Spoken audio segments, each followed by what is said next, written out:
In the summer of 1966, Chicago was restless.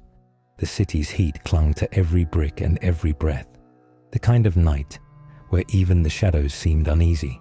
And into that darkness stepped a man whose name would become etched into American crime history. Richard Speck. Born in Illinois, Speck's early years were marked by instability, a turbulent home, a broken education, and a growing pattern of reckless behavior. He drifted between jobs and arrests, often described by those who met him as unpredictable, volatile, and deeply troubled. Then came that fateful July night. Speck entered a townhome in Chicago's South Side, a place filled with young student nurses, women who had come to the city to care for others and build their futures. By the time the night was over, the world would wake to one of the most haunting crimes in modern American history. The next morning, headlines screamed of tragedy, and an entire city was gripped by fear. The manhunt that followed would captivate the nation.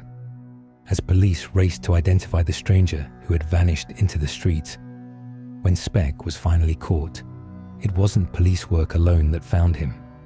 It was a hospital nurse who recognized his tattoo, "Born to Raise Hell." His trial was swift, his guilt undeniable. Yet what unsettled the public most was his demeanor. Detached, almost indifferent. The horror of that night was matched only by the absence of remorse that followed. Speck spent the rest of his life behind bars, where even decades later, controversy surrounded him.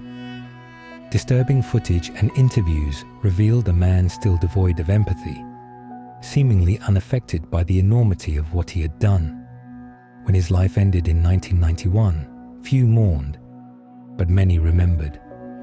His story remains a chilling reminder of how one night, one man, can change the soul of a city forever.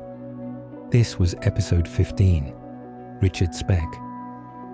The night Chicago couldn't forget. If you're drawn to true history's darkest corners, subscribe to the Archives of Darkness. The next story waits in the shadows.